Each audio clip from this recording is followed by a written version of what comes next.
Hello दोस्तों, जय Shri Shyam. Krishna classes विशांगन में मैं नूरत चौहान आपका हार्दिक स्वागत करता हूं। मैं आज आपको कक्षा 8 और कक्षा 10 में जो संस्कृत व्याकरण के जो टॉपिक है, मैं इसको कुछ रिवीजन करवाने वाला हूं। तो रिवीजन के तौर पे ही हम कुछ टॉपिकों को रिवीजन करेंगे, जिसमें जो आपके टॉपिक मैंने सम्मिलित किए हैं वो टॉपिक इस प्रकार है। तो कक्षा 8 और कक्षा 10 में जो संस्कृत के जो टॉपिक है, ठीक है, जिसमें है संधि। संधि जिसमें व्यंजन संधि को शामिल किया है मैंने, जिसमें षट्रूत्व, शत्रुत्व, जशत्व, चत्व और अनुस्वार संधि है। और विसर्ग संधि में मैंने विसर्ग लोप, उत्व, रुत्व और सत्व संधि को लिया है। तो समास का हम जो टॉपिक करेंगे, समास में हम अव्ययीभाव समास, कर्मधारय, द्विगु, बहुव्रीहि और द्वंद्व समास करेंगे। कारकों में जो सामान्य उसका परिचय भी हम करेंगे, और उसके जो उत्तर विभक्तियों का जो है उनको भी हमने सम्मिलित किया। और विभक्ति का जो ज्ञान है, उनकी अशुद्धि है जो हम वाक्य प्रयोग करेंगे, उनके आधार पर भी मैं इनमें सम्मिलित किए हैं। प्रत्यय में भी हम सारे जो है प्रत्यय है कक्षा 10 और कक्षा 8 में जो प्रयोग होने वाले हैं जो प्रत्यय हैं, उनको भी मैंने इसमें शामिल किया है। और कुछ उदाहरण भी मैंने यहाँ पे लिए हैं, जो कुछ पिछले वर्ष में जो बोर्ड कक्षाओं में जो प्रश्न पूछे गए थे, मैंने उनको भी उसमें शामिल किया है। ये सारे जो उदाहरण हैं हम इसमें करेंगे, सॉल्व करेंगे। मैं आपको बताऊंगा किस प्रकार से ये जो उदाहरण है वो आएंगे, जिसमें मैंने षट्रूत्व संधि भी है, इसमें षट्रूत्व है, ठीक है, जश्रुत्व संधि ले रखी है, चतुर्थ संधि है, ठीक है, और कुछ उदाहरण भी लिए हैं मैंने इसमें, जो सॉल्व करने का प्रयास भी किया है। पूरा पीडीएफ के माध्यम से मैं भी आपको इनको सॉल्व करवाऊंगा। तो आप इनमें इस वीडियो में अंत तक बने रहें, और इस वीडियो में आपको सारे जो टॉपिक है वो मैं आपको कम समय में आपका जो रिवीजन है वो हो जाएगा। तो इस वीडियो में देखिए। और कक्षा 8 का जो संस्कृत का जो पेपर है वो कक्षा 11 को होने वाला है, और कक्षा 10 का जो संस्कृत का जो पेपर है वो 8 तारीख को होने वाला है। तो इसके लिए मैंने कम से कम आधे 2 घंटे में मैंने 2 घंटे का कम से कम ये वीडियो होगा, और जिसमें सारी जो संस्कृत आपकी व्याकरण है वो उदाहरण से मैं आपको सॉल्व करवा दूंगा। तो पहले हम आइए संधि से हम स्टार्ट करते हैं। तो संधि में जो है हम स्टार्ट करते हैं। तो देखते हैं इसमें, पहले हम लेते हैं इसमें शत्रुत्व संधि, ठीक है। शत्रु, अब मैं आपको इन दोनों संधियों को, शत्रुत्व और शत्रुत्व, ठीक है, इन दोनों संधियों को मैं एक ही उदाहरण से समझा देता हूँ, ठीक है। शत्रुत्व संधि में क्या है, शत्रुत्व संधि का जो सूत्र है वो कहता है स्तो स्तु, तो चूना स्टू, यानी कि इसमें कौन सा वर्ग होगा, इसमें आपका स वर्ग होगा, ठीक है। स और त वर्ग दोनों जो आपके शत्रुत्व और शत्रुत्व संधि जो है, उन दोनों में स वर्ग और त वर्ग, ठीक है। स में तीनों स और त वर्ग, ठीक है। अब इसमें क्या होता है कि जो शत्रुत्व और शत्रुत्व जो संधि है, ठीक है, इसमें आपको नाम से ही पता चल जाएगा, ठीक है। शत्रुत्व जो संधि है, इसमें जो ये स होगा, ठीक है, और मेन जो हमारा रोल है वो स का है और त वर्ग का है। जो त वर्ग होगा, त वर्ग में त थ द ध न, ठीक है, और स और तीनों स। तो इसमें शत्रुत्व में क्या होता है कि इस स का क्या हो जाता है, शत्रुत्व है ना, तो इसलिए इस स का हो जाता है श, ठीक है। और ये जो त वर्ग है ये किसमें बदल जाता है, इस च वर्ग में, किसमें बदल जाता है, च वर्ग में बदल जाता है। और चतुर्थ में क्या होता है कि ये जो स है वो इस श में बदल जाता है, वो इस श में बदल जाता है, और ट वर्ग जो है वो ट वर्ग में बदल जाता है। तो ये दोनों है, इन संधियों में जो अंतर है, तो चतुर्थ और चतुर्थ में दोनों में यही अंतर है कि ये जो स वर्ग है यही श वर्ग में बदलता है, श बन जाता है, इस स का श बन जाता है, और ट वर्ग का क्या बन जाता है, ट वर्ग बन जाता है। इन दोनों में बस यही अंतर है। तो आप यहाँ देखते हैं, मैं उदाहरण से मैं आपको बता देता हूँ। जैसे यहाँ देखते हैं अपन रामश्चित, ठीक है, रामश्चित जो लिख रखा है, अब इसमें देखना ये भी जो स है, ठीक है, और आगे क्या है, च वर्ग है, ठीक है। तो ये क्या हो गया, जो स है, ये जो स है ये किसमें, ये जो स है रामधन, रामस धन चित, तो ये क्या बन गया, रामस चिन्होती, ठीक है। रामस रामश्चित, ये चिन्होती भी हो सकता है, ठीक है। तो ये हो जाएगा रामस चिनौती। ये जो स है, ये जो स है वो किस में परिवर्तित हो गया, श में बदल गया। ठीक है, मैंने आपको बताया था चतुर्थ संधि में क्या होता है कि ये जो स होता है वो श में बदल जाता है। हर्ष क्षेत्र, ठीक है, यहाँ पे ये जो स है वो किस में बदलेगा, श में बदल गया। शार्डिन जय, तो इसमें ये जो न है ये किस में, ये में बदल गया। ठीक है, रामस च, अब देखिए यहाँ पे रामश्च कश्चित, ठीक है, स, स जो है वो किस में बदल गया, श में बदल गया। ठीक है, उज्ज्वल, अब ये देखिए द जो है, अब ये कौन से वर्ग में, ये क्या आ रहा है, द आ रहा है इसमें, उज्ज्वल। ठीक है, द जो आ रहा है, ये जो द है ये कौन से वर्ग का है, ट वर्ग का है। ट वर्ग का कौन सा वर्ण है, त थ द, यानी कि तीसरा वर्ण है, तीसरा वर्ण है। तो अब ये जो त वर्ग है वो किस में बदल जाएगा, च वर्ग में बदल गया, तो शत्रुत्व है। ठीक है, तो च वर्ग में बदल गया तो ये बन गया च च, ये द तीसरा वर्ण है तो ये इसी का च वर्ग का तीसरा वर्ण क्या होगा, च छ ज। तो अब ये बदल गया किसमें, ज में। अब ये जो है वो बन गया उज्ज्वल। ठीक है, इसी प्रकार सज्जन, ठीक है, सज्जन। अब सज्जन में तीसरा वर्ण है द, तीसरा वर्ण है।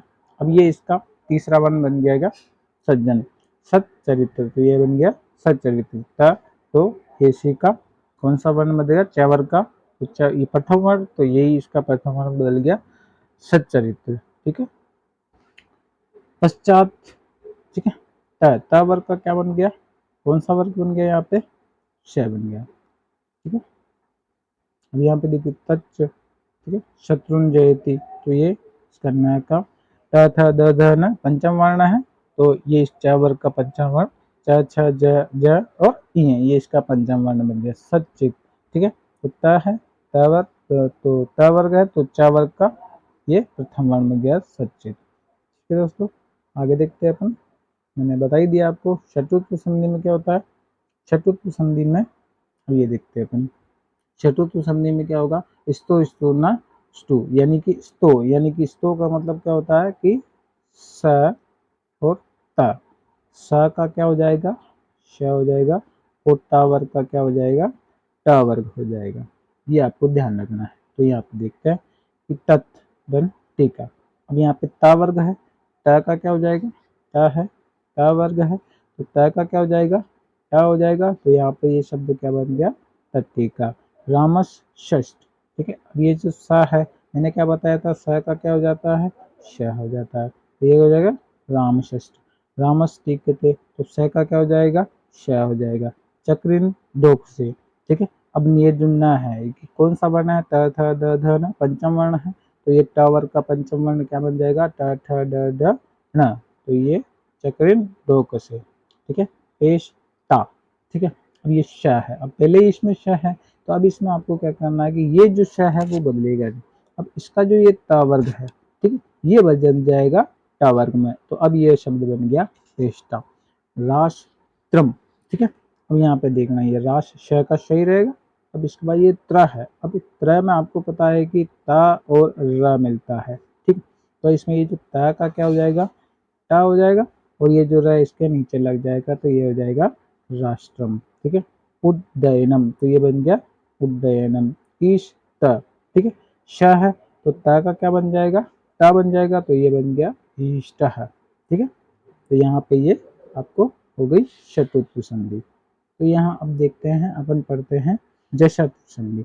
जशतु संधि में क्या होता है कि परिभाषा क्या है इसकी, कि झलाम जशोते, ठीक है, पदांते झला यश स्तु, पद अंते झल प्रत्याहार अंतर्गत वर्णों झल वर्गों के पहला दूसरा तीसरा चौथा वर्ण तथा श श तीनों श श और ह वर्णों के स्थान पर जस प्रत्याहार यानी कि ज ब ग ड द होते हैं। तो यहाँ पे देखते हैं कुछ उदाहरण लिखे हैं मैंने, तो यहाँ इस उदाहरण के माध्यम से हम इसको करते हैं। तो यहाँ देखते हैं अपन कि वाक धन ईश, अब ये जो देखते हैं आप देख पा रहे हैं जहाँ पे ये का जो है, ठीक है, ये का तीसरा वर्ण है, ठीक है, तो ये जो का तीसरा वर्ण है वाक धन ईश, अब ये शब्द क्या बन गया, का तीसरा वर्ण है, तो ये अब इसका तीसरा वर्ण है, तो ये अब ये इसी वर्ग का कौन सा तीसरा वर्ण हो जाएगा, तो ये क ख ग का ख, और पहले का कौन सा हो जाता है, जो पहला वर्ण होगा उसका तीसरा हो जाएगा, और जो तीसरा जो वर्ण होगा वो तीसरा ही रहेगा, और अगर चौथा वर्ण है तो उसका क्या हो जाएगा, तीसरा हो जाएगा। ये आपको ध्यान रखना है। तो इसमें आपको वर्ण गिनने हैं। तो तीसरा वर्ण है तो इसका तीसरा क्या हो गया, क ख ग, और तीसरा वर्ण में बदल गया ये, तो ये शब्द बन गया वागीश।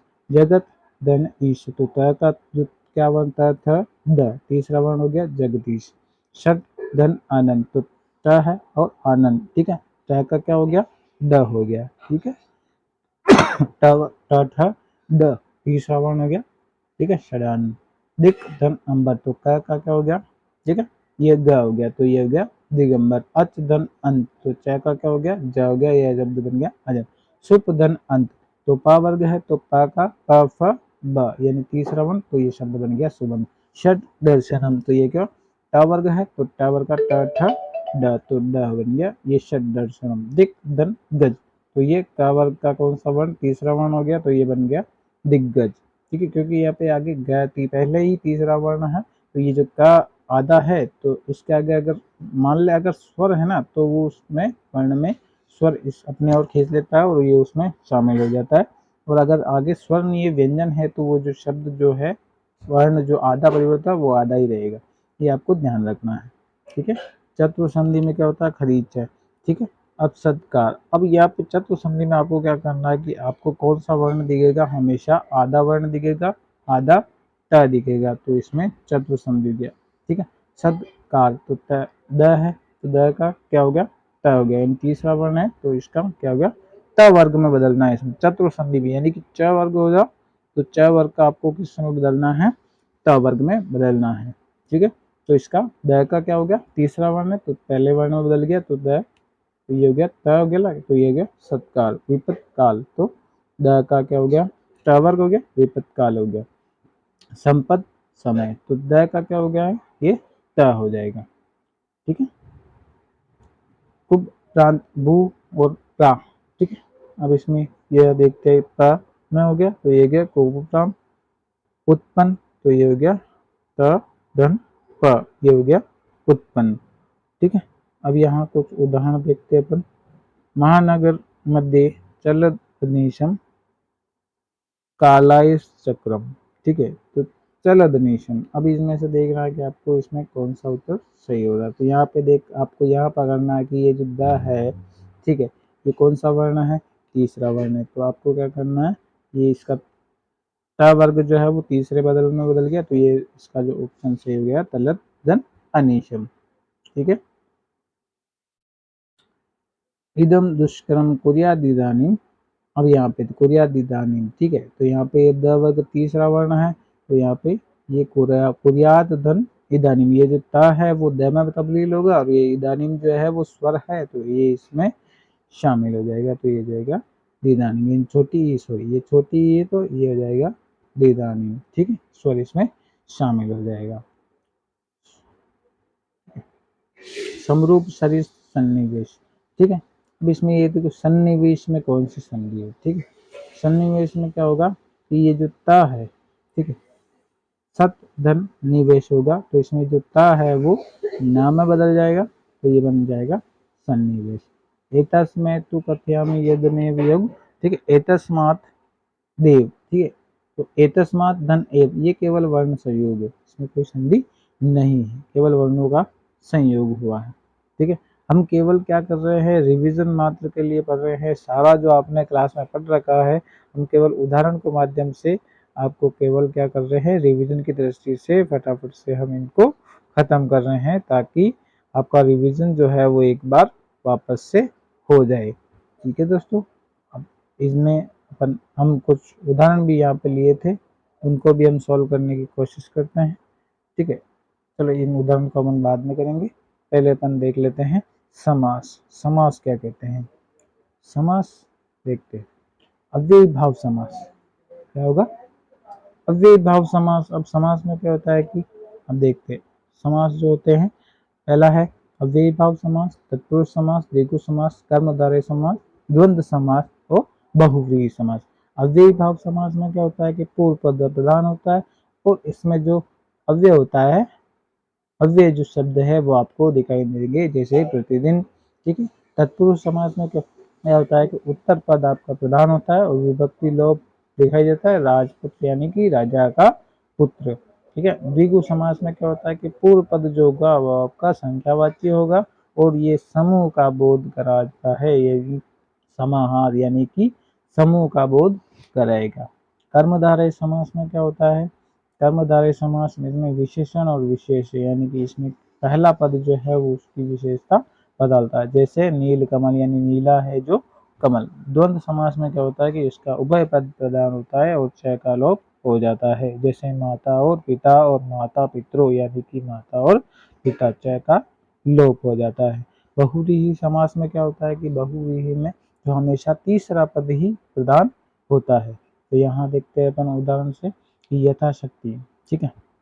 यथाशक्ति में क्या होता है, शक्ति अनति क्रम में है, यानी अनित्य क्रम का मतलब क्या होता है कि शक्ति के अनुसार। तो इसमें कौन सा समास है, अव्ययीभाव समास है। यानी कि यथा जो है वो क्या है, यथा को हम क्या लिखते हैं, अनतिक्रम।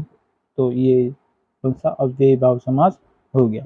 प्रतिदिनम में दिनम दिनम प्रति। ठीक है। प्रति का अगर यहाँ पे अगर अव्यय आपको दिखाई दे, ठीक है, तो आपको क्या करना है कि प्रति को यानी कि जो पहला दूसरा जो पद होगा उसको हमें दो बार लिखना है। जैसे यहाँ पे लिखा हमने दिनम दिनम प्रति, प्रति एकम। ठीक है। यानी कि एकम एकम प्रति, यानी कि प्रति जहाँ पे आपको अव्यय या उपसर्ग दिखाई दे तो आपको क्या करना है कि उसमें जो दूसरा पद होगा उसको आपको, जो पद होगा उसको आपको दो बार लिखना है। जैसे निर्जनम तो जना नाम अभाव। ठीक है। निर जो उपसर्ग होगा, निर जो अव्यय, क्योंकि आपको यही पता है कि जो उपसर्ग होते हैं वो अव्यय होते हैं ना। तो 22 जो सारे जो उपसर्ग है वो सारे के ही अव्यय है। ठीक है। निर, निर को हम लिखते हैं अभाव लिखते हैं, तो ये जाएगा आपका जना नाम अभाव। उपगम, उप उपसर्ग जो है, जो उप को हम लिखते हैं समीपम, तो ये जाएगा गंगाया समीपम। निर्धनम, निर्गमन धनस्य अभाव। ठीक है। सच्चरित्रम यानी कि चित्रेण सहित्रम। ठीक है। सह को अपन लिखते हैं सहितम। ठीक है। उपनगरम तो नगरस्य समीपम। ठीक है। घन श्याम। ठीक है। अब यहाँ पे अब आगे है आपके कर्मधारय समास। ठीक है। कर्मधारय में क्या होता है कि आपको क्या करना है कि कर्म पहचानना है। ठीक है। घन श्याम तो घन इव श्याम। ठीक है। सुपुरुष सुंदर है जो पुरुष। ठीक है। यहाँ पे इसमें क्या होता है कि पहला पद दूसरे पद की विशेषता बताता है। तो महर्षि महान च असुर, महान है जो ऋषि। ठीक है। पीताम्बर, पीतम और पीतम अम्बरम यानी कि पीला है जो अंबर, अंबर उनके कपड़े।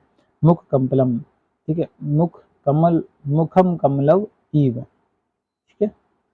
त्रिलोकम त्रयाणाम लोकाहम समाहार। त्रिलोकम यानी जो इसमें क्या आपको बताया था कि समूह का बोध कराता है, तो समाहार का मतलब होता है समूह। ठीक है। त्रिलोकम यानी त्रयाणाम लोकानाम समाहार, यानी कि कौन सा समास हो गया इसमें, द्विगु समास हो गया। पंचपात्रम।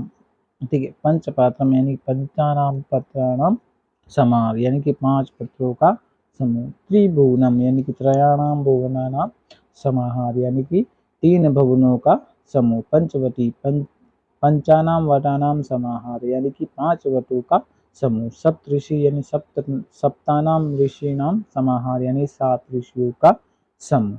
ठीक है। दशानम यानी बहुव्रीहि में क्या होता है कि आपका जो हमेशा क्या होता है कि जो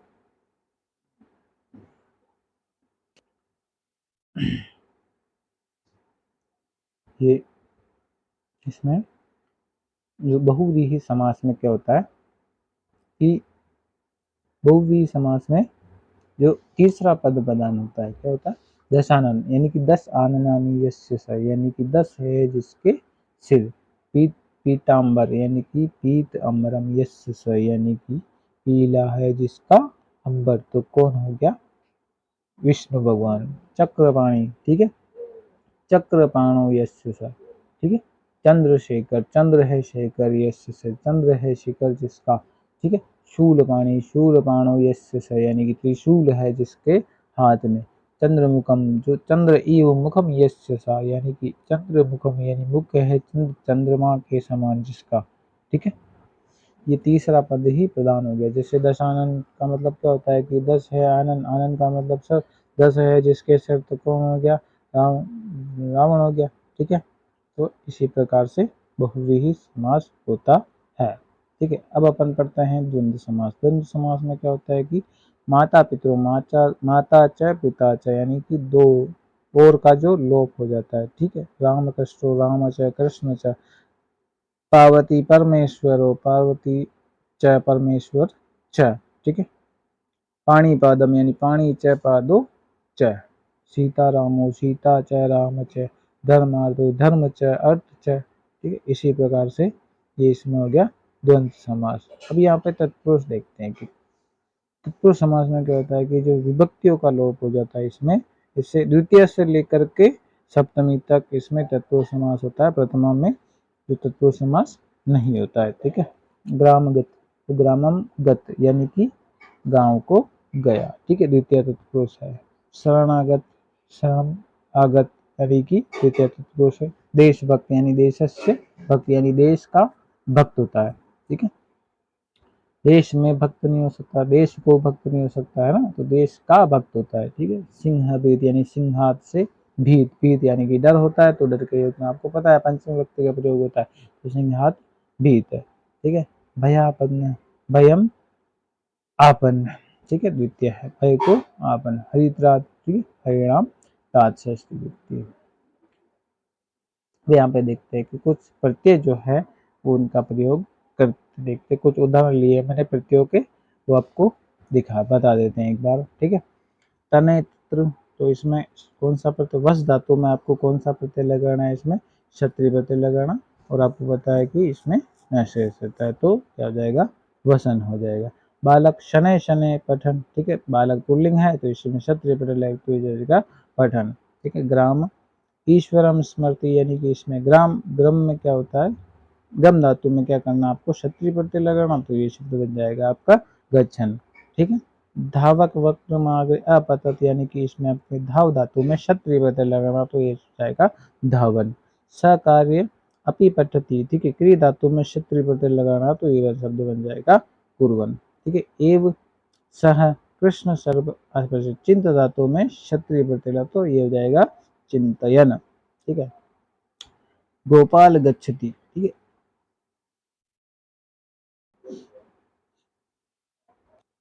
अब आपको क्या करना है कि गोपाल गच्छति, पट धातु में आपको क्षत्रिय प्रत्यय लगाना है, तो ये बन जाएगा पठन। ठीक है, ठीक है, एक मिनट। अब हम अगले टॉपिक की ओर बढ़ते हैं। तो अगला टॉपिक है हमारा प्रत्यय।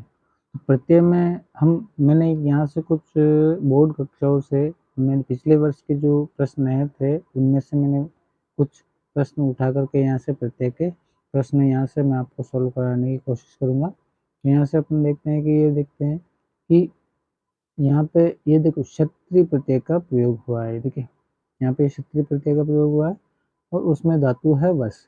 और आपको पहले ये पता होना है कि क्षत्रिय प्रत्यय में जो है पुल्लिंग में तो इसमें आपके अन्न शेष बचता है, यानी कि अन्न लगता है, और स्त्रीलिंग में अंति लगता है, और जो नपुंसकलिंग होता है उसमें अत लगता है।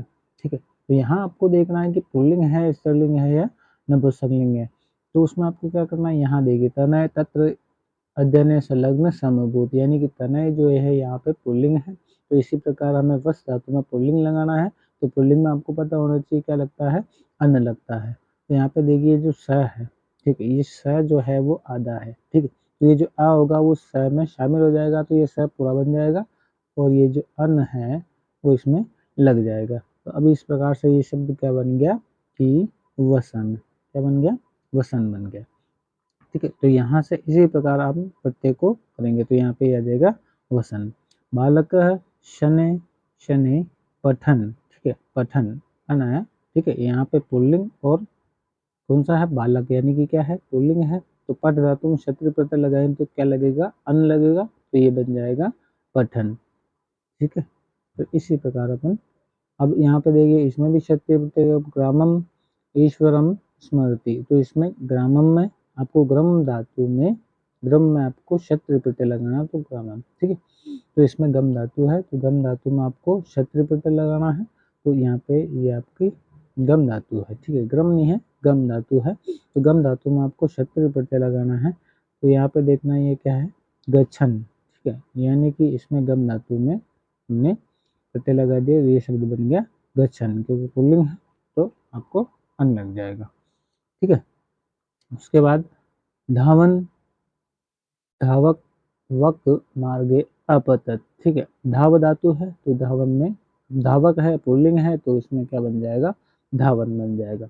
सहकार्य, अपि पठति, ठीक है। क्री धातु में क्षत्रिय प्रत्यय लगाना है तो ये हो जाएगा कुर्वन, ठीक है, हो जाएगा सह, यानी कि पुल्लिंग का है। सह आपको पता है पुल्लिंग में आता है तो सह का बन जाएगा कुर्वन, ठीक है। एव सह कृष्ण सर्प अपश्यत, चिंत धातु है, उसमें क्षत्रिय प्रत्यय लगाना है तो ये बन जाएगा हमारा चिंतयन, क्योंकि सह पुल्लिंग है तो यहाँ देखना है अपन।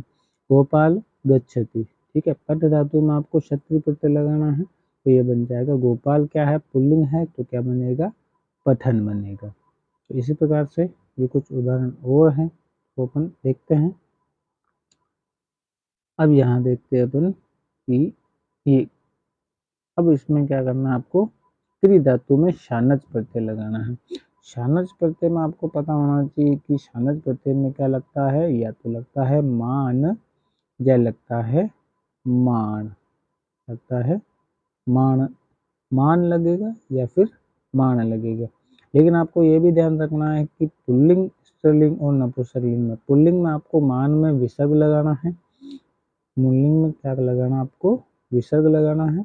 स्त्रीलिंग हो तो उसमें आ लगाना है, ठीक है, यानी कि ये हो जाएगा माना हो जाएगा। अगर अगर पुल्लिंग होगा तो ये मान की जगह मान हो जाएगा, ठीक है।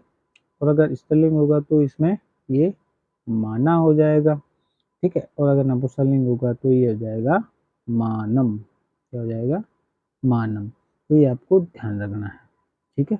तो यहाँ देखते हैं अपन कार्य, छात्रा, अंधकान, लंबते, ठीक है। तो क्रिय धातु में आपको क्या करना है, इसमें शानच प्रत्यय लगाना, तो क्रिय धातु में ये शब्द मिल जाएगा कुर्वाण, ठीक है। और आपको ये पता है कि कुर्बान नहीं होगा क्योंकि कुर्बान इसमें क्या है, कुर्बान, ठीक है। अब अपन करेंगे इस कुर्बान। अब इसमें जो आपको ये पता होना चाहिए कि अगर री, आपको ये न का जो है वो न हो जाता है, न करना कब होता है, जब आपको या तो अगर री दिखे, श दिखे, ठीक है, या फिर आपको र दिखे, तो इन शब्दों में अगर इनमें से कोई भी हो तो उस न का क्या हो जाता है, ण हो जाता है, ठीक है। तो ये जो कुर्बान में जो न था वो इस री के कारण जो इस न का क्या हो गया, ण हो गया, ठीक है। तो ये हो जाएगा कुर्बान, ठीक है। शंखमान, अब ये प्रसन्न बालक, शंख, शंख में आपको शानच प्रत्यय लगाना, तो बालक पुल्लिंग है तो ये मान है, क्या हो जाएगा, शंख मान, ठीक है। सेवमान, गुरु, गुरु पुल्लिंग है तो इसमें सेव मान है, ठीक है। मोद धातु में शानच प्रत्यय लगा, बालक पुल्लिंग है तो ये क्या हो जाएगा, मोद मान है, हो जाएगा मोद मान है, ठीक है। विसर्ग लगाना आपको, ठीक है। आगे देखते हैं अपन अनियत प्रत्यय। अनियत प्रत्यय में क्या होता है कि आपको क्या करना होता है, अनियत प्रत्यय, इसमें अनीय शेषता, ये आपको ध्यान रखना है, शेषता अनीय शेष। अस्माकम जैसे स्थानान्य संकेत धातु में अनियत प्रत्यय लगा तो हो जाएगा दर्शनीयानी, ठीक है। अस्माभि सदैव अनुशासनम, क्या हो जाएगा, पाल धातु में अनिय लगाना तो पालनीयम, ठीक है, क्योंकि ये नपुंसकलिंग है। इसके बाद इदम जलम न अस्ति, जलम यानी नपुंसकलिंग है तो पा धातु में क्या हो जाएगा, ये पानीयम, ठीक है। पुल्लिंग में अनीय और अनीया, और पुल्लिंग में आपको क्या लगाना है, अनीय, ठीक है। नपुंसकलिंग में अनीया होता है और स्त्रीलिंग में अनीया होता है और नपुंसकलिंग में क्या होता है, अनियम, ये आपको ध्यान रखना है, ठीक है।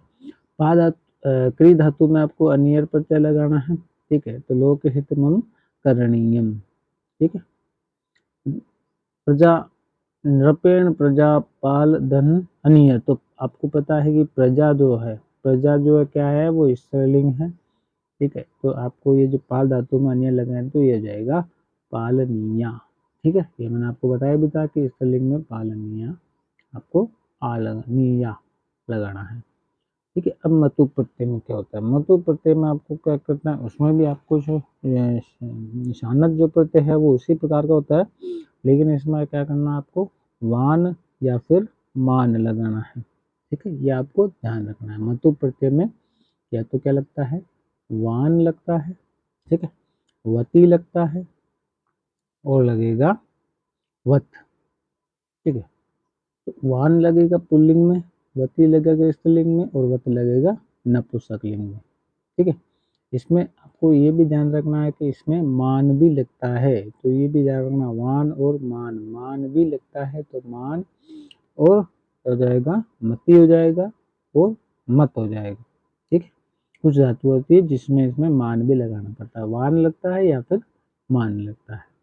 ठीक है, जैसे बालको अयम अस्ति। अब बालक में क्या होता है, गुण होता है, तो गुण में आपको मतलब लगाना हो तो क्या बन जाएगा, ये गुणवान। क्या बन जाएगा, गुणवान, क्योंकि पुल्लिंग है बालक, इसलिए क्या बन जाएगा, गुणवान। राम बाल अस्ति। बुद्धि में आपको मतलब लगाना, तो बुद्धि आपको पता है कि बुद्धिवान नहीं होता है, क्या होता है, बुद्धिमान होता है, तो ये हो जाएगा बुद्धिमान। नर सर्वत, अब ये बुद्धि का, इसमें भी आपको क्या लगाना है, बुद्धिमान हो जाएगा। ठीक है, सर्वत्र पूज्य थे। गुण में आपको क्या करता है, गुण आपको क्या होता है कि मान होता है, गुणमान नहीं होता, तो ये जाएगा गुणमान। बुद्धि में आपको वापस से पता लगाना, तो ये सा, यानी कि अब देखिए सा है यानी कि स्त्रीलिंग है, तो स्त्रीलिंग में क्या था, आपको क्या करना है, स्त्रीलिंग में सा है, सा का मतलब स्त्रीलिंग है, तो क्या हो जाएगा, बुद्धि में आपको लगाना है, तो ये हो जाएगा बुद्धिमती। क्या हो जाएगा, बुद्धिमती। ठीक है, फिर इसमें टाप प्रत्यय लगाना है। टाप प्रत्यय में आपको पता है क्या होता है कि जैसे इसमें आपको स्त्रीलिंग बनाने के लिए आपको क्या करना है, पुल्लिंग को स्त्रीलिंग बनाने के लिए प्रयोग होता है, तो इसमें आपको क्या करना है, आ लगाना है। क्या लगाना है, आ लगाना है। ठीक है, या फिर अगर इक भी लगा सकते हैं। ठीक है, तो ये देखिए अब इसमें क्री धातु में आपको अनियर भी लगाना है और टाप प्रत्यय भी लगाना है। तो क्री धातु में अगर हमें समास सेवा, सेवा क्या है, स्त्रीलिंग है, सेवा क्या है, स्त्रीलिंग है। ठीक है, तो यहाँ पे क्री में तो ये हो गया करणी, करणीया। ठीक है, आ लग गया, तो ये करणीय होगा, लेकिन यहाँ पे अगर करणीय में आ लगा दिया टाप, तो ये हो गया करणीया। ठीक है, यहाँ पर ध्यान रखते हैं। तस्य माता, माता क्या है, स्त्रीलिंग है। ठीक है, तो चतुर में आपको टाप लगाना, तो ये शब्द बन जाएगा चतुरा। ठीक है, अस्य दीपिका अस्ति। ठीक है, अनुज, अनुज में आपको क्या करना है, टाप लगाना है, तो आ जोड़ देना, सीधा क्या करना है, अनुजा। चपल में टाप प्रत्यय लगाना है, तो बालिका स्त्रीलिंग है, आपको पता ही है, तो चपल में लगाएंगे तो क्या बन जाएगा, चपला बन जाएगा।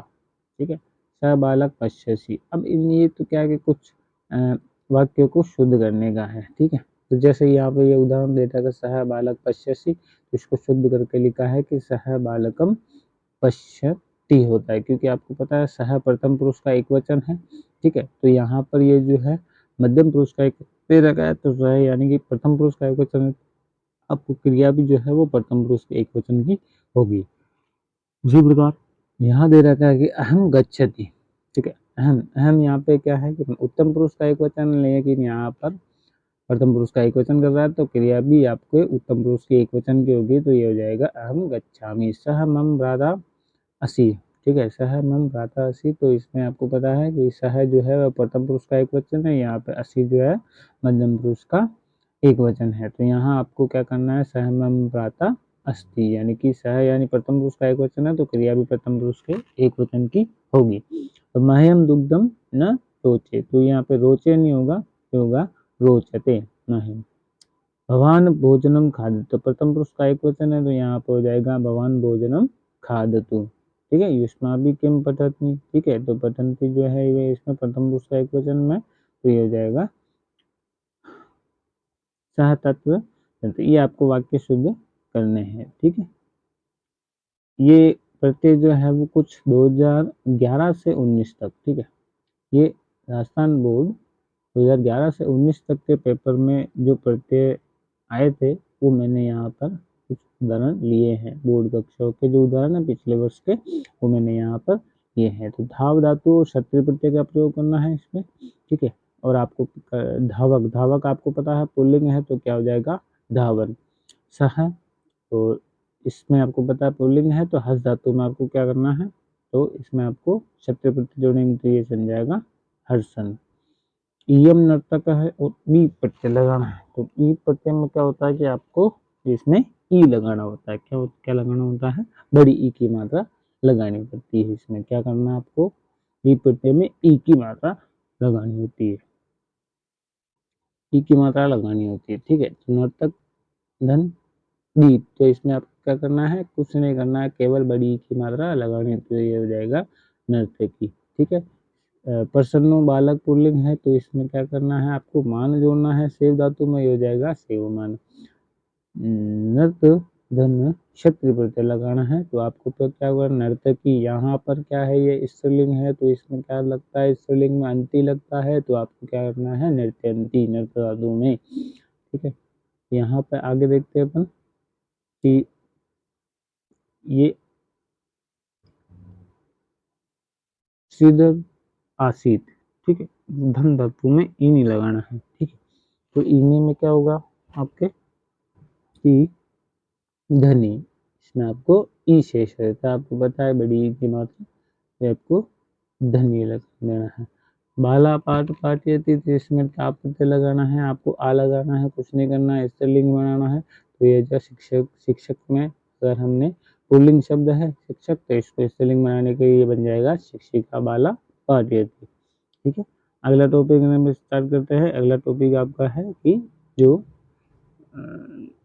संख्यावाचक शब्द जो है संख्या ज्ञान संस्कृत में, ये आपको पहले आपको ध्यान रखना है। तो आगे की संख्या अपन देखने के लिए क्या करना है हमें कि 100 को क्या कहते हैं, शतम कहते हैं, 200 क्या कहते हैं, द्विशतम कहते हैं, 300 को त्रिशतम, चतुशतम, ठीक है, पंचशतम, 500 षडशतम, 600 700 को सप्तशतम, और 800 को अष्टशतम, और 900 को नवशतम, और 1000 को अपन कहते हैं सहस्त्रम। ठीक है, तो यहाँ पर ये जो सहस्त्रम, ये आप कई क्या करता है, इसको अपन त्रय पढ़ता है, बल्कि ये त्रय नहीं है, क्योंकि इसमें ये त्रय नहीं होता है, ये जो स होता है आधा होता है, स होता है आधा, ठीक है, और इसमें ये रे जुड़ा होता है, तो ये होता है सहस्त्रम, ना कि सहस्त्रम। हम इसको त्रय पढ़ते हैं। ठीक है, तो इसको सहस्त्रम पढ़ते हैं, ये आपको ध्यान रखना है। और 1 से लेकर के 100 तक की जो संस्कृत की संख्या है वो मैंने आपको ट्रिक के माध्यम से एक बार बताई थी। आपको क्या करना है, कुछ नहीं करना है, आगे वाले को पीछे करना है। जैसे मान लेते हैं 1 से लेकर के 9 तक की जो संख्या है वो याद करनी है, और 100 2 10 20 30 40 50 से लेकर के 100 तक की संस्कृत संख्या याद करनी है, और बीच में आपको ट्रिक लगानी है। और ये 1 से लेकर के जैसे 11 को अपन क्या कहते हैं, एकादश, क्या कहते हैं, एकादश कहते हैं, 12 को द्वादश कहते हैं, 13 को त्रयोदश कहते हैं, और 14 को चतुर्दश कहते हैं, 15 को पंचदश कहते हैं, और 16 को क्या कहते हैं, षोडश कहते हैं, 17 को सप्तदश, 18 को क्या कहते हैं, अष्टादश, और एकोनविंश यानी कि 19, ठीक है, और 20 को विंश कहते हैं। तो यहाँ से आपको 20 से आगे की जो संख्या है वो आपको मैं एक बार वापस से वो ट्रिक बता देता हूँ। ठीक है, जैसे मान लेते हैं कि हमें क्या करना है, 22 लिखना है। क्या लिखना है, 22 लिखना है। क्या कुछ नहीं करना, आपको आगे वाली संख्या को पीछे कर देना है और पीछे वाले की आगे कर देना है। 2 को मतलब क्या कहते हैं, यहाँ पे इकाई यानी कि 20 है। ठीक है, 2 को अपन कहते हैं द्वा, ठीक है, 2 को कहते हैं द्वा, और 20 का मतलब हो जाए विंशति, तो ये हो जाएगा द्वाविंशति। ठीक है, यहाँ पे जैसे मान लेते हैं 37 को हमें लिखना है। ठीक है, 37 को लिखना है तो क्या करना है, आगे वाली पीछे, पीछे वाली को आगे, तो 7 को कहते हैं सप्त, ठीक है, 2 को कहते हैं, यानी कि ये 20 हो गया तो इसे कहते हैं विंशति, तो ये हो जाएगा आपका सप्त विंशति। ठीक है, जैसे मान लेते हैं कि अगर आपको यहाँ पे क्या करना है कि 67 को लिखना है। ठीक है, करना है 67 लिखना है। 7 को आगे कर दो, 6 को पीछे कर दो। 7 को अब लिखते हैं सप्त, ठीक है। 6 का मतलब 60 हो गया, तो इसका मतलब षष्ठी, तो सप्त षष्ठी, ठीक है। इसी प्रकार से मैंने आपको बताया थी ट्रिक, 101 से लेकर के 100 तक की संख्याओं की ट्रिक बताई थी मैंने। जैसे मान लेते हैं 96 लिखना है, आपको क्या करना है 96 लिखना है, ठीक है। तो 6 को आगे करना है और 9 को पीछे करना है, ठीक है। 6 को हम आगे करने के 6 को अपन कहते हैं षट, ठीक है। 9 का मतलब क्या होता है 90 होता है, तो 90 को हम कहते हैं नवती, तो ये हो जाएगा षट नवती, ठीक है। तो ये आपको ध्यान रखना है कि ये मैंने 1 से लेकर के 100 तक की संख्याओं की ट्रिक बताई थी मैंने, वही ट्रिक है, ठीक है। उसके आगे आपको क्या करना है ये याद करने हैं। और अब 100 से आगे की संख्या, जैसे मान लेते हैं 101 लिखना, आपको कुछ नहीं करना है, एक अधिक कर देना है उनसे। जैसे 100 है, 100 है, 100 से प्लस 1 यानी कि 101 होता है, ठीक है। तो एक अधिक है 100 से, तो आपको क्या करना है, एक अधिक है 100 से, तो ये हो जाएगा एकाधिक, एकाधिक शतम, यानी कि 101 एक अधिक है। जैसे अगर 100, 100 हमें 23 लिखना है, ठीक है। तो क्या करना है 100 से कितना अधिक है 23 अधिक है, ठीक है। तो त्रयोविंशाधिक शतम, ठीक है, कुछ नहीं करना है। 400 से 1 लिखना है, तो 400, ठीक है। 400, 400 प्लस 1 यानी कि 401 होता है, तो एक 400 से 1 अधिक है, तो यहाँ पे क्या करना है एकाधिक, एकाधिक चतुर्शतम यानी कि 401। ऐसे ही आपको सारी गिनती की जो संख्या है वो करनी है, ठीक है। जैसे 2022 लिखना है, जैसे मान लेते हैं आपको 2022 लिखना है, 2022 लिखना है, तो 2000 से कितने अधिक है 22 अधिक है, तो द्वाविंश अधिक द्विसहस्रम यानी कि 2000, ठीक है। 2023 लिखना है, तो क्या करना है आपको 2023 लिखना है, ठीक है। तो 2000 से कितना अधिक है 23 अधिक है, तो 23 को अपन क्या कहते हैं त्रैविंश, त्रैविंश, त्रैविंश द्वादिक शतम, द्वादिक सहस्त्रम, ये हो जाएगा आपका संस्कृत में संख्या ज्ञान, ठीक है। अब अपन कुछ संधि के उदाहरण जो मैंने ऊपर से आपको दिए थे, कुछ उदाहरण सॉल्व करने के लिए, वो हम थोड़ा सा कर लेते हैं। प्रकृति और रेव, ये आपको ध्यान रखना है। जैसे प्रकृति में ये विसर्ग लगा है और एव, तो ये हो जाएगा इसमें विसर्ग ऋतु संधि है, तो इस विसर्ग का क्या हो जाएगा र हो जाएगा, ठीक है। तो ये विसर्ग का र, अगर उधर व्यंजन स्वर है तो इसका मतलब क्या हो गया, ये जो र जो है वो पूरा हो जाएगा, अगर इसमें व्यंजन है तो ये र जो है वो आगे वाले शब्द के ऊपर लग जाएगा। प्रकृति देव का मतलब हो गया, ये हो गया प्रकृति देव। सात और नेव, तो न का अनुनासिक वर्ण है, अनुनासिक संधि है, तो ये न हो जाएगा। बही और अंत विसर्ग संधि है, ऋतु है, हम यहाँ देखना विसर्ग है और आगे क्या है व्यंजन है, तो ये जो र है वो पूरा हो जाएगा, तो बहिर जगति, ठीक है। अस्मात् नगरात् यानी अस्मान नगरात्, समचरणम अनुनासिक संधि है, तो मैथ का पंचम वर्ण है, तो इसी का चैवर्ग का पंचम वर्ण हो जाएगा। धूमम मुंचति का, इसमें भी मै का जो है वो अनुनासिक वर्ण यानी कि पंचम वर्ण बन जाएगा। पितृग्रहण, यहाँ देखते हैं अपन पितृग्रहण। अब ये मैंने आपको क्या कहता ऋतु विसर्ग संधि में आपको पता है कि ये जो विसर्ग है ये तो र बनेगा ही, ठीक है। लेकिन यहाँ पर आगे क्या है व्यंजन है, तो व्यंजन है इसका मतलब ये जो र है वो आगे वाले शब्द के ऊपर बैठ जाए, तो ये बन जाएगा पितृग्रहण, ठीक है। अन्योपि, ठीक है। अ और विसर्ग बन करके अ और अ बन करके ओ बनता है, ठीक है। तो ये हो जाएगा अ और विसर्ग, देखो अ और विसर्ग बन करके ऊ बनता है, क्या बनता है ऊ बनता है, तो अ और ऊ मिल करके ओ बनता है, तो ये आपको ध्यान रखना है। और आगे अगर व्यंजन स्वर है तो इसका अवग्रह बन जाएगा, और अगर व्यंजन है तो ये अवग्रह नहीं बनेगा, ठीक है। यत्रास्ते दीर्घ संधि है, यत्रास्ते में क्या है दीर्घ, यत्र धन आस्ते तो दीर्घ संधि है, ठीक है, क धन अत्र, विसर्ग का उ बन गया और उ और अ बन करके ओ बन गया। ठीक है, और आगे क्या है, स्वर है, तो ये इसका अवग्रह का चिन्ह बन गया, तो ये हो गया को अत्र यानी उत्तु विसर्ग संधि है। अनभिज्ञ अहम, तो यहाँ पे अनभिज्ञ अहम क्या बन गया, अब यहाँ देखते हैं अपन।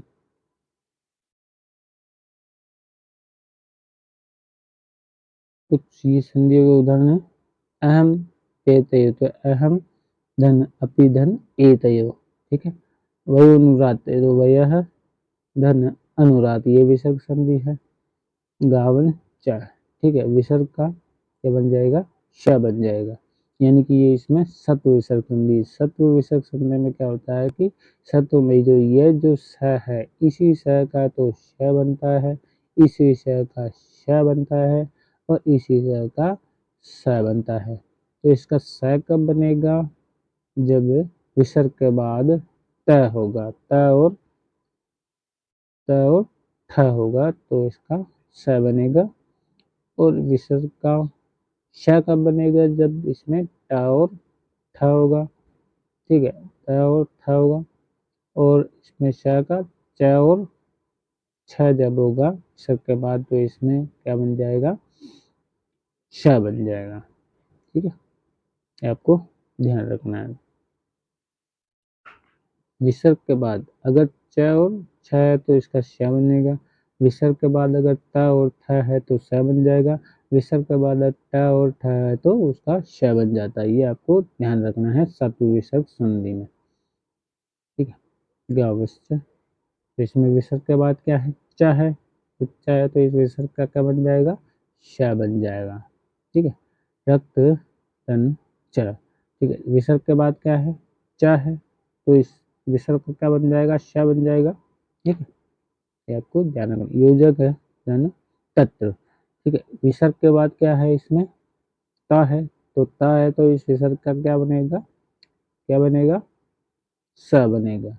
ये जो योजक, योजक त्र।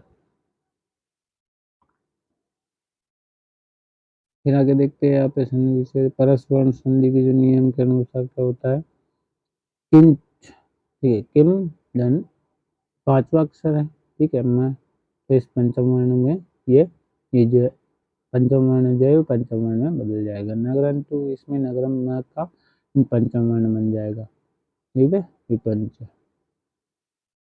इसी प्रकार ये आगे संधि विच्छेद कह धन अपि, ठीक है, तो ये बन जाएगा विसर्ग है, विसर्ग का उ बनता है और आगे अ है, तो उ और अ मिल करके ओ बन गया, और इसके बाद ये जो अ है वो अवग्रह में हो जाएगा, तो अपि। ठीक है, ये कुछ उदाहरण है, ये आप देख सकते हैं। ये सचोट संधि के उदाहरण है, सच्चरित, ठीक है, कदाचित में। तो इसी प्रकार ये वीडियो हम थोड़ा सा आगे और बढ़ाते हैं। तो दोस्तों, हम अब इस पीडीएफ में देखेंगे, मैं आपको बताऊंगा कि आपको जो पेपर में जिस प्रकार से आप लिखते हैं, तो आपको क्या करना है कि पहले आपको जो एग्जामिनर जो आपको नंबर देगा, तो पहले देगा आपकी जो राइटिंग के नंबर हैं, उसको अगर साफ और स्पष्ट अगर लिखा हुआ मिलेगा तो वो आपको नंबर ज़रूर लिखेगा। तो आपको क्या करना है कि पहले तो आपका जो सुलेख है, यानी कि जो आपकी लेखनी है, वो सुंदर होनी चाहिए और स्पष्ट होनी चाहिए। ठीक है, और पेन आपको जो इस्तेमाल करना है, वो आपको करना है बिल्कुल गहरा चलने वाला जो पेन है, वो आपको इस्तेमाल करना है। तो उसके बाद आपको क्या करना है, तीसरी बात आपको ये ध्यान रखना है कि आपको हाशिया छोड़ना है। हाशिया जो होता है, प्रश्न क्रमांक लिखने के लिए आपको हाशिया छोड़ना है। प्रश्न क्रमांक जो है वो साफ और स्पष्ट लिखा होना चाहिए। प्रश्न क्रमांक जो खंडों का जो ध्यान है, ठीक है, जैसे पहला प्रश्न है, उसके जो अगर 2 खंड है तो उसका भी आपको ध्यान रखना है। उसके बाद क्या करना है कि ये जो अथवा वाले जो क्वेश्चन होंगे, उसको आपको एक से अधिक नहीं करने, यानी कि अथवा में होगा तो आपको एक ही करना है। उनमें दोनों में से अगर 2 क्वेश्चन है तो उनमें से आपको एक करना है, दोनों आपको नहीं करने हैं। तो ये आपको जो 4-5 चीज़ें हैं, ये आपको ध्यान रखनी है, तभी आप पूरे नंबर ला पाओगे। ठीक है, और कुछ ये जो अवयव के जो संबंधित जो प्रश्न हैं, जो मैंने 2011 से 19 तक की जो एक परीक्षाएं हुई हैं, उनमें जो प्रश्न हैं वो मैंने यहाँ से उठाए हैं। ठीक है, तो अहम, यहाँ पे देखिए अहम, ये आपको पहले क्या करना है कि इन अवयव के जो हिंदी अर्थ है वो आपको जान लेना है। जैसे ये श्व है, ठीक है, श्व का अर्थ क्या होता है कि आने वाला, कल, ठीक है। व्यथा का मतलब व्यर्थ, अधुनेव का मतलब इस समय या फिर अभी, अधुना का मतलब होता है इस समय या अब, ठीक है। और एव का मतलब ही, तो अब ही या अभी ही या इस समय ही। तो इतस्ततः का मतलब होता है ए और उधर, ठीक है। तो अहम देहली गमिष्यामि, ठीक है, अहम श्व देहली गच्छामि, यानी मैं जो कल दिल्ली जाऊंगा, ठीक है। त्रयाणि इतस्ततः विकीर्णानि आसन्, यानी तिनके जो है वो इधर उधर बिखरे हुए थे।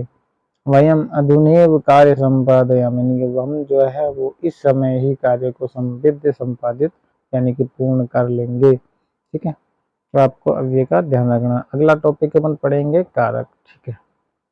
कारक पढ़ने के लिए आपको क्या करना है, यहाँ पर अपन देखते हैं कारक। सबसे पहले मैं आपको बता दूं कि ये जो कारक जो है वो होते क्या हैं। तो कारक जो है वो क्रिया के साथ सीधा संबंध, ठीक है, क्रिया से जो सीधा संबंध रखते हैं वो कारक कहलाते हैं। क्रिया के साथ सीधा संबंध होता है, ठीक है, प्रत्यक्ष या फिर अप्रत्यक्ष रूप से सीधा संबंध होता है क्रिया का, यानी कि तो उसे हम कारक कहते हैं। या इस क्रिया को संपादित करने वाले, क्रिया की जो जो क्रिया के होने में जो जो शब्द उसकी सहायता करेंगे वो शब्द सारे क्या कहलाएंगे, कारक कहलाएंगे, ठीक है। जैसे क्रियापद संस्कृत में अगर इसकी अगर डेफिनेशन देखें तो वो होती है कि क्रियापद से अर्थ सहायकानि पदानि कारकानि संति। तो ये होता है यानी कि क्रिया के जो सहायक पद होते हैं वो कारक कहलाते हैं, ठीक है। जिस शब्द से किसी काम के होने का बोध होता है उसे हम क्रिया कहते हैं। पहले आपको ये बताना है क्रिया कैसे कहलाए, यानी कि जो शब्द जिस शब्द से हमें किसी काम का होने का पता चले तो वो होती है क्रिया।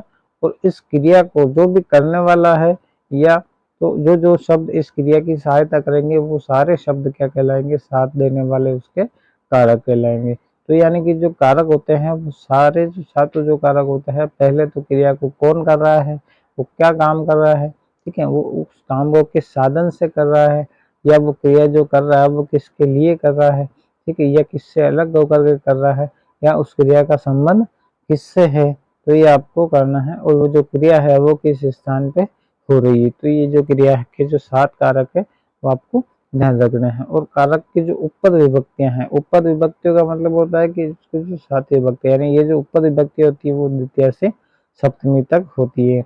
उपपद विभक्ति यानी कि जो ये जो पद होते हैं इन पदों के कारण जो विभक्तियां लगती है उसे हम उपपद विभक्ति कहते हैं। जैसे द्वितीय में उभयत, अधिक, परित, समय, इच्छा, प्रति और विना, ये जो सारे इन शब्दों के कारण द्वितीय विभक्ति का, अगर किसी वाक्य में ये जो शब्द अगर आपको पद आपको दिखाई दे तो आपको उसमें द्वितीय विभक्ति लगानी है। जैसे तृतीय विभक्ति में सह, साकम, समम, सार्धम, विना, अलम, सदृश और हीन, ये जो शब्द अगर आपको दिखाई दे तो उसमें तृतीय विभक्ति लगानी है। तो चतुर्थी विभक्ति में आपको रुच, रुच धातु और दा धातु, दा का मतलब यह होता है नम, उप और स्वस्ति। तो ये आपको अगर आपको धातु इसमें दिखाई दे किसी वाक्य में तो आपको चतुर्थी विभक्ति का प्रयोग करना है। पंचमी विभक्ति में आपको क्या करना है, विना, बहि, भी, रक्ष और रिश्ते, ये अगर आपको पद आपको दिखाई दे तो उसमें आपको पंचमी विभक्ति लगानी है। षष्ठी विभक्ति में आपको ऊपरी, अद्य, पूरक, पश्चात और निर्धारण करने के योग में इसमें आपको षष्ठी विभक्ति लगानी है। सप्तमी विभक्ति का प्रयोग आपको स्त्री है, ठीक है, स्नेह धातु, ठीक है, स्नेह यानी प्रेम करना, स्नेह अगर आपको दिखे, निपुण, विश्वास या पटु आपको दिखे, पटु या इसमें तरप या फिर तमापा प्रत्यय आपको दिखे, तर या फिर तमापा आपको प्रत्यय दिखे तो उसमें भी आपको सप्तमी विभक्ति लगानी है, ठीक।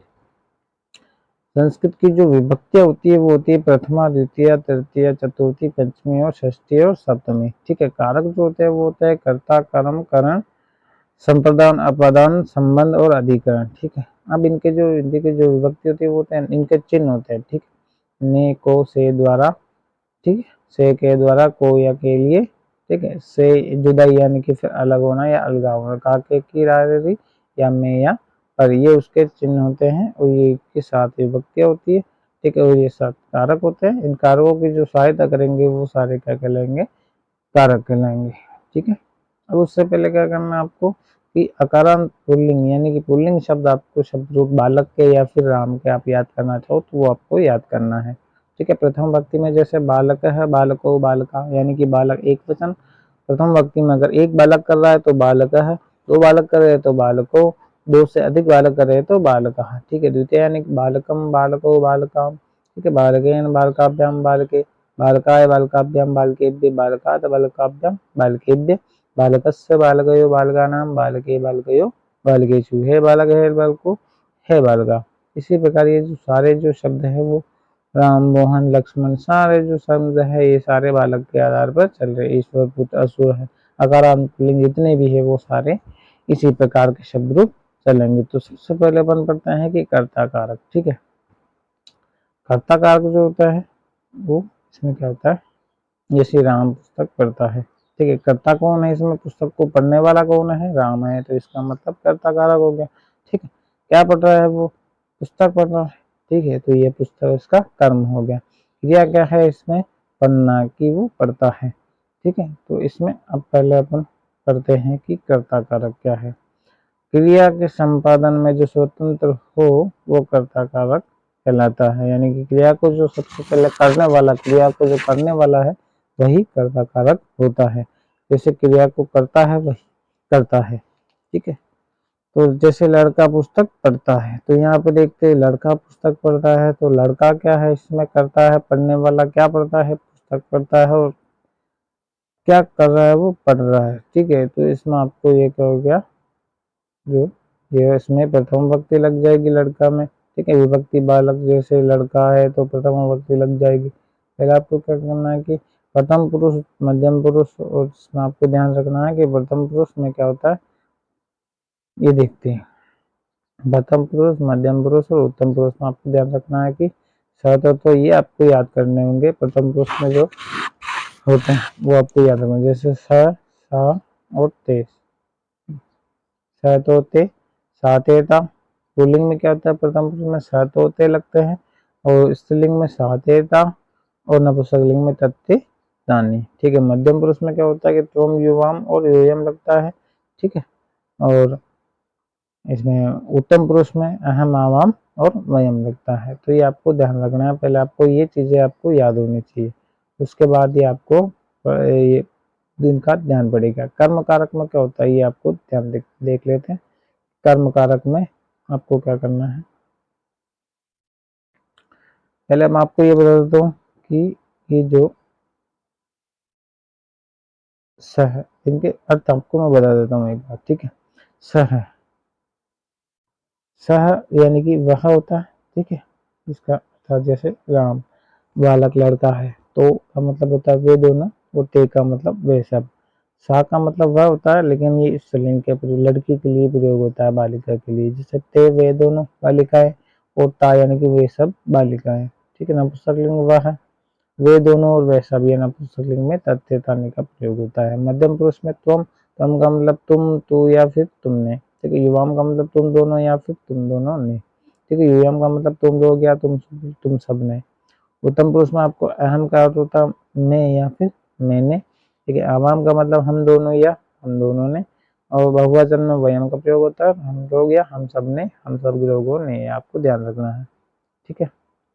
अब देखते हैं अपन कर्ता कारक। कर्ता कर्ता कारक, तो कर्ता की अत्यंत इच्छा जिस काम को करने में हो उसे हम कर्म कारक कहते हैं, यानी कर्ता का सबसे अधिक प्रिय, कर्ता किस काम को कर रहा है उसमें आपकी द्वितीय विभक्ति लगती है। जैसे कर्म के योग में आपको द्वितीय विभक्ति, कर्म यानी कि वो जो काम जो कर रहा है उसमें आपकी कौन सी विभक्ति लगेगी, द्वितीय विभक्ति। जैसे मैं मोहन को देखता हूँ, तो मैं तो क्या करता, ठीक है। क्या काम कर रहा है, मोहन को देख रहा है, तो इसमें मोहन जो है, मोहन को, मोहनम, तो इसमें अगर संस्कृत बनाए तो अपन ये होगा अहम मोहनम पश्यामी, यानी कि मैं मोहन को देखता हूँ। तो ये आपको ध्यान रखना है, ठीक है। अब इसमें जो मैंने आपको ऊपर विभक्ति बताई दी कि द्वितीय विभक्ति में उभय दिक्, और ये आपको ध्यान रखना उभय, ठीक है। गांव के दोनों ओर पर्याप्त है। अब जैसे उभयत का प्रयोग करते हैं तो गांव के दोनों ओर पर्याप्त है। अब आपको यह ध्यान रखना है कि यह जो गांव के, ठीक है, यहाँ तो लेकिन षष्ठी का प्रयोग होना चाहिए, क्या के प्रयोग, लेकिन यहाँ पर ये जो उभयत जो शब्द आया है इसके कारण से इसमें द्वितीय विभक्ति का प्रयोग होता है। जैसे ग्रामम उभयत पर्वता संति, ठीक है। इसलिए यहाँ पर अगर हम गांव के हिसाब से करें तो यहाँ पर ग्रामस्य आना चाहिए, क्या आना चाहिए, ग्रामस्य आना चाहिए ना। लेकिन यहाँ पर ये जो शब्द आया है उभयत, इसके कारण से इसमें द्वितीय विभक्ति का प्रयोग हुआ है। ठीक है, जैसे करण कारक, करण कारक क्या होता है कि क्रिया के संपादन में अत्यंत सहायक होने वाला कारण जो होता है वो करण कारक होता है। करण का मतलब होता है साधन, ये जो क्रिया कर रहा है वो किस साधन से कर रहा है, उसमें उसका साधन क्या है उस काम को करने का, तो जो साधन होता है वही तृतीय कारक, तृतीय विभक्ति यानी कि करण कारक होता है। जैसे मान लेते हैं मैं वायुयान से जाता हूँ, तो ये जाने का जो साधन है वो क्या है, वायुयान है। ठीक है, इसके बिना तो ये जाने का काम हो ही नहीं सकता, इसलिए जो क्रिया के होने में जिस साधन की सबसे ज्यादा आवश्यकता होती है वो उसमें करण कारक होता है। जैसे अहम वायुयानेन गच्छति, ठीक है, अहम यानी कि मैं, वायुयानेन यानी कि वायुयान से, गच्छति यानी कि जाता हूँ, गच्छामि यानी कि जाता हूँ, तो ये आपको ध्यान रखना है। और ये जो आपको सबसे पहले आपको ये ध्यान रखना है कि सह, साकम, समम, सार्धम, विना, अलम, सदस, ये इन सब के योग में तृतीय विभक्ति का प्रयोग होता है। स का मतलब साथ होता है, साकम का मतलब साथ होता है, समम का मतलब भी साथ होता है, साधम का मतलब भी साथ होता है, बिना का मतलब बिना होता है, अलम का मतलब बस या फिर मत, सदृशम का मतलब कि जैसा। ठीक है, राम के साथ सीता जाती है, यहाँ पे देखना आपको क्या करना है, राम के, लेकिन इसमें के का प्रयोग होता है, षष्ठी का होना चाहिए। ठीक है, लेकिन इसमें इस सह के कारण सात का जो प्रयोग हुआ है इसके कारण इसमें तृतीय विभक्ति का प्रयोग हुआ है, रामेण सह सीता गच्छति। ठीक है, ये आपको ध्यान रखना है। संप्रदान कारक में क्या होता है कि संप्रदान कारक जो होता है इसमें देने के योग्य में संप्रदान होता है, यानी कि जहाँ पर कोई वस्तु दान दी जाती है या दी जाती है तो वहाँ पर संप्रदान कारक होता है, या जो क्रिया है वो किसके लिए हो रही है उसमें भी संप्रदान कारक होता है, तो ये आपको ध्यान रखना है। जैसे यहाँ पे देखते हैं अपन, छात्र को पुस्तक देता है, तो छात्र को पुस्तक देता है, छात्र को दे रहा है यानी कि छात्रा, यानी कि पुस्तक जो है वो दे रहा किसको है, आपको ये ध्यान रखना है कि दा धातु में चतुर्थी विभक्ति का प्रयोग होता है देने के योग में। ठीक है, तो इसमें छात्राय पुस्तकम यच्छति यानी कि छात्र को पुस्तक देता है। ठीक है, अब इसमें आपको ये ध्यान रखना है कि रुच धातु यानी कि अच्छा लगना, दा देना, नम प्रणाम करना, कोप यानी गुस्सा करना, और स्वस्ति का मतलब कल्याण, तो इनके योग में आपको चतुर्थी विभक्ति का प्रयोग करना है। जैसे अपादान कारक जो पंचमी विभक्ति होती है, अब यहाँ पे देखा रुच का मतलब अच्छा लगना। ठीक है, तो बालकम मोदकानी रोचते यानी बालक को, बालकाय मोदकानी रोचते यानी बालक को जो लड्डू है वो अच्छे लगते हैं, तो अच्छे लगने के योग में ही चतुर्थी विभक्ति का प्रयोग होगा। ठीक है, अपादान कारक में क्या होता है कि अपादान कारक जिस निश्चित स्थान से कोई वस्तु अलग हो वहां पर अपादान कारक लगता है। यहाँ पर जहाँ से कोई वस्तु अलग हो रही हो, अलगाव हो रहा हो, नहीं, यहाँ से गिरने का काम हो रहा हो तो वहां पर अपादान कारक लगता है। जैसे पेड़ से पत्ते गिरते हैं, तो पत्ते जो है वो कहाँ से गिर रहे हैं, पेड़ से गिर रहे हैं। ठीक है, तो यह पेड़ में कौन सी विभक्ति लगेगी, पंचमी विभक्ति। जैसे वृक्षात पत्राणि पतंति यानी वृक्ष से पत्ते गिरते हैं।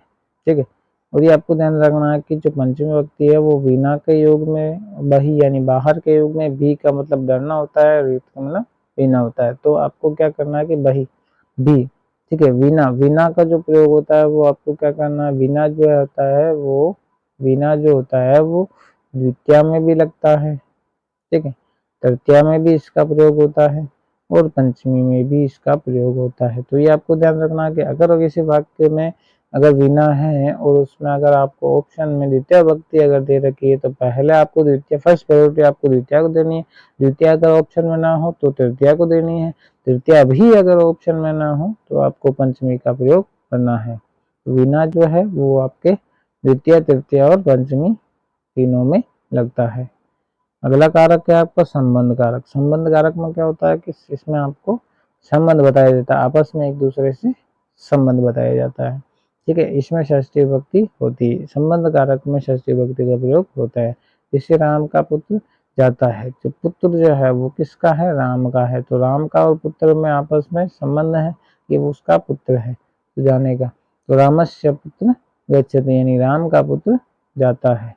तो ये कुछ शब्द है, ऊपरी, ऊपर, अध, नीचे, निर्धारण, चयन करने में भी इसमें षष्ठी विभक्ति का प्रयोग होता है। ठीक है, ऊपरी, अध्य, पूरक और पृष्ठत, यानी इनके योग में षष्ठी विभक्ति का प्रयोग होता है, ये आपको ध्यान रखना है। लास्ट आपका कारक जो है वो है अधिकरण कारक। अधिकरण कारक में क्या होता है ये आपको बता देता हूँ एक बार थोड़ा सा, कि अधिकरण कारक जो होता है, क्रिया के आधार को अधिकरण कहते हैं, यानी क्रिया का आधार, क्रिया होने का जो आधार है, क्रिया जो है वो किस स्थान पर हो रही है पूरी, ठीक है, उसी में सप्तमी विभक्ति का प्रयोग होता है। जैसे इसमें लगाकर कि जैसे वह विद्यालय में पढ़ता है, तो वह यानी कि पढ़ने का जो स्थान है वो कहाँ पर है, विद्यालय में है, यानी कि जो क्रिया होने का जो स्थान होता है वो होता है अधिकरण कारक में। यानी कि जैसे कि वह का मतलब सह विद्यालय में, यानी कि विद्यालय पठती, यानी कि वह विद्यालय में पढ़ता है। ठीक है, और ये आपको ध्यान रखना है कि सप्तमी विभक्ति में तो स्नेह, निपुण, विश्वास और पटुतर, मैंने आपको बताया था, आपको पटु का मतलब इसमें तरप और तमप का प्रत्यय मैंने बताया था, इसमें आपको सप्तमी विभक्ति का प्रयोग करना है। ठीक है, और कारकों में आपको सीधा मैं आपको ये एक चीज बता देता हूँ कि जैसे अगर हम सारे जो कारक है, एक वाक्य अगर सेंटेंस अगर हम याद कर लेंगे तो हमें सारे कारक याद हो जाएंगे। तो आपको क्या करना है कि मैं आपको एक वाक्य लिख देता हूँ। जैसे मान लेते हैं कि राम ने रावण को मारा, मारने की क्रिया थी। ठीक है, यहाँ देखना, राम, ठीक है, राम ने रावणम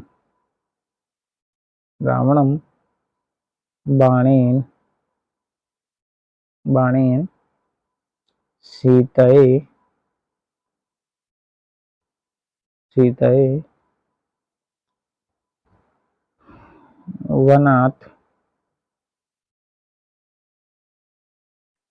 वनात्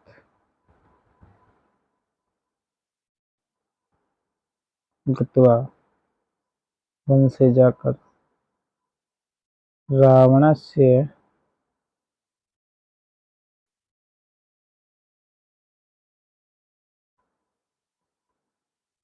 लंकायां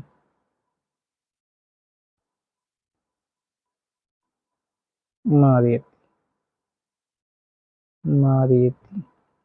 ठीक है, अब यहाँ पे देखना, राम, यानी कि राम ने रावण को मारा। ठीक है, राम ने मारा, और राम मारने की जो मैंने आपको बताया था कि जो क्रिया का जो सीधा संबंध है, ठीक है, वो किससे होता है, क्रिया का जो सीधा संबंध होता है कारकों से। यहाँ पे मारने की जो क्रिया है वो किसने की थी, राम ने की थी। किसको मारा था, रावण को मारा था। ठीक, किससे मारा था, बाण से मारा था। किसके लिए मारा था, सीता के लिए मारा था। कहाँ से अलग हुआ, वो वन से गया, वन से गया तो वन से अलग गया, वन से गया लंका में, जब तो वन से अलग हुआ। ठीक है, गत्वा यानी कि जाकर, वन से जाकर, रावण से लंका, यानी रावण की लंकायाम, यानी कि स्त्रीलिंग है लंका, तो इसे लंकायाम सप्तमी विभक्ति है। तो रावण से लंकायाम, यानी लंका में जाकर मारा। ठीक है, तो इसमें ये आपकी सारे कारक एक ही वाक्य अगर आप याद करोगे तो सारे कारक आपके हो जाएंगे। अब आपको देखते हैं कि धातु रूपाणी, धातु रूप जो होते हैं वो आपको जो मेन इंपॉर्टेंट है वो आपके धातु रूप है। एक तो पद धातु के गम धातु वध भू क्रीड नीर दृश्य शक ज्ञा अस क्री दा क्री श्रु, पा धातु जिसको पी भी लिखते हैं, सेव धातु है, लब धातु है। ठीक है, ये आपको क्या करने हैं, पंचसु लकारेशु, यानी कि 5 लकारों में आपको याद करने हैं। तो ये जो रूप है, ये शब्द रूप है, वो आपको एक अगर शब्द रूप याद करोगे आप तो सारे आपको शब्द रूप याद हो जाए। सारा तरीका एक ही है। जैसे यहाँ पे देखते हैं अपन भव धातु है, भू धातु है, जिसके रूप है लट लकार में देखते हैं अपन भवती भवत भवंती भवसी भवत भवत, भवामी भवाव भवाम। लोट लकार में भवतु भवताम भवंतु भव भवतुम भवत भवानी भवाव भवाम। ठीक है, अब इसमें लंग लकार में है आपका, ठीक है, अभवत अभवताम अभवन अभव अभवतन अभवत अभवम अभवाम अभवाम। ठीक है, ये आपका हो गया लेट लेट लकार में भविष्यति भविष्यत भविष्यन्ति भविष्यसि भविष्यत भविष्यत भविष्यामि भविष्यव भविष्यामि। विरोध लकार में चाहिए कीर्तन होता है भवेत भवेताम भवेयु भवे भवेतम भवेद भवेयम भवेय भवेम। ये आपको क्या करना, एक आपको शब्द रूप आपको याद धातु रूप आपको याद कर लेना, बाकी सारे आपको अपने आप ही हो जाएंगे। ठीक है, अब आप देखते हैं कि धातु का आप यूज किस प्रकार से करोगे। जैसे हाउ टू यूज धातु, यानी कि धातु का जो रूप है वो आपको किस प्रकार से आप उनमें प्रयोग करोगे। जैसे वह पढ़ता है लिखा हमने, ठीक है, वह जो है आपको क्या करना है, वह का मतलब क्या होता है, सह। ठीक है, वह पढ़ता है यानी कि पुल्लिंग है तो सह का प्रयोग होगा। पढ़ता है, पढ़ धातु में क्या होता है कि प्रथम पुरुष है, एक ही है। ठीक है, पढ़ता है तो सह पठति, क्या हो जाएगा, सह पठति। यानी कि सह का मतलब वह होता है, पढ़ता है यानी एक वचन ही है। ठीक है, तो सह पठति। लट लकार का प्रथम पुरुष एक वचन है, तो ये आपको ध्यान रखना है। जैसे द्विवचन अगर वे अगर स है, ठीक है, तो एक वचन है, द्विवचन है तो और ते होगा तो बहुवचन हो जाएगा। ठीक है, और दो पढ़ेंगे तो क्या हो जाएगा, जैसे अगर द्विवचन है तो का प्रयोग करना है, तो का मतलब क्या होता है, द्विवचन। ठीक है, दो अगर पढ़ेंगे तो पट धातु में पटता है हो जाएगा, तो आपको ये ध्यान रखना है। ठीक है, द्विवचन हम दोनों ने पढ़ा। अब आपको क्या करना है कि ये इसमें आपके जो अगले पाठ जो है पाठ्य पुस्तक हिंदी भाषा में जो आपको अनुवाद करना है, कुछ प्रश्नोत्तर जो है, अब आपके जो चैप्टर जो है आपके इम्पोर्टेंट वो आपको उसमें देखने हैं कौन कौन से आपको चैप्टर, जिसमें गद्यांश भी आने वाले हैं। ठीक है, गद्यांश जो आपका आएगा वो जो है वो या तो आपका जो चैप्टर है आपका दूसरा जो है बुद्धि बलवती सदा, ठीक है, या जननी तुल्य वत्सना या विचित्र साक्षी की जो कथा है वो आपको याद रखनी है। वो आपको जो अपने शब्दों में लिखने के लिए आ सकती है। हुकुम विभक्तियां, ये आपके चार जो चैप्टर हैं, दूसरा, पांचवा, आठवां और 10वां, ये आपके चार जो चैप्टर हैं वो बहुत ही महत्वपूर्ण है, इनको आपको एक बार देख लेना है। ठीक है, अगर वीडियो आपको पसंद आया हो दोस्तों तो इस वीडियो को लाइक और सब्सक्राइब जरूर करें। ये मैंने आपके जो मेन जो इम्पोर्टेंट टॉपिक है वो सारे मैंने रिवीजन के तौर पे थोड़ा थोड़ा आपको मैंने बताई दी है। ठीक है, तो हम क्या करेंगे, पहले अपन क्या करना है कि पूरा आपको पढ़ना है, फिर जब अंत में जब आपको एग्जाम देने के लिए जाना होगा तो आपको एक या 1.5 घंटे का वीडियो है, या आपको शाम को या फिर कभी भी आप जिस समय आपको अगर जिस सुविधा के अनुसार आप देख सकें तो आप इस वीडियो को देख सके हैं। धन्यवाद। मैं नौरत चौहान, कृष्णा क्लासेस, किसान।